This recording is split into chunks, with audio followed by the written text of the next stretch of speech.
Գորաշքն ամեն օր ուղերձների շարք՝ փախիր գայթակղության միջավայրից։ Շարունակում ենք շարքը, որը կրում է «Ինչպես ազատվել ծածուկ մեղքերից» անվանումը։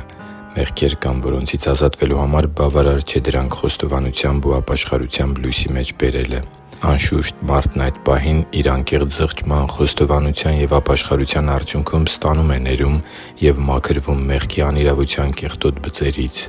Սակայն մնալով մեղքի գայթակղության նույն միջավայրի մեջ և չլինելով հոգևորապես բավականաչափ ամուր, իր մեղքերը լույսի մեջ բերած մարդը կարող է կրկին բռնվել գայթակղության կապանքի մեջ,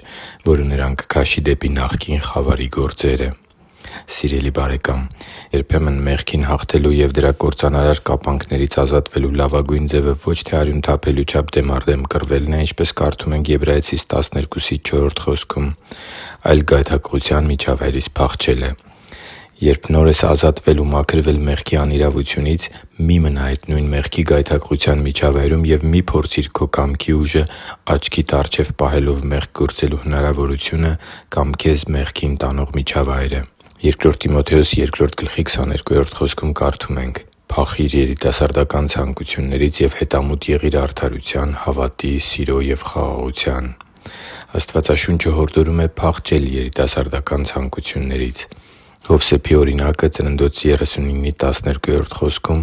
ասվածի լավագույն օրինակն է։ Նա ֆիզիկապես փախավ մեղքից, թեև դա հետագայում ծանր հետևանքներ ունեցավ նրա կյանքում։ Սակայն մեղքից փախչելը հենց այն ճանապարհն էր, որը նրան պահում էր Տեր Աստծու բարի կամքի մեջ և Նրա ծրագրերի սահմաններում։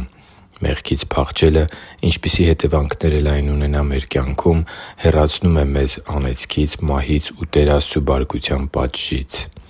Աստծու համար թանկ ու սիրելի՛ զավակ, եթե դու աղոթում ես, որպեսզի ազատվես մեղքի գայթակղությունից, սակայն չես ջնջում կամ արգելափակում քո հեռախոսի որոշ համարներ,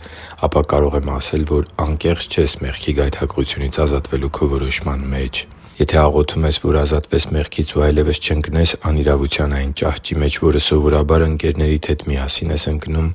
և ամեն ջանք չես անում, որ փախչես այդ չար ընկերակցությունից, ապա պետք է ինքդ քեզ հարց տաս, թե ի՛նչն է քեզ համար ավելի թանկ՝ քո ընկերական մեղավոր շրջապա՞տը, թե Տեր Աստծու առաջ մաքուր ու սուրբ կյանք ապրելու հեռանկարը։ Աստվածաշունչը հստակ է այս հարցում՝ չար ընկերակցությունները ապականում են բարի վարքը։ Եթե աղոթում ես, որպեսզի ազատվես մեղքի գայթակղությունից, սակայն չես ջնջում այն հավելվածները, չես խուսափում այն վայրերից կամ մարդկանցից, որոնք քեզ դրդում են ծածուկ մեղքի, ապա ժամանակի ընթացքում քեզ մոտ գալու է մեղքի դեմ պայքարելու հոգնածությունը, հարատև պարտությունների հիասթափությունը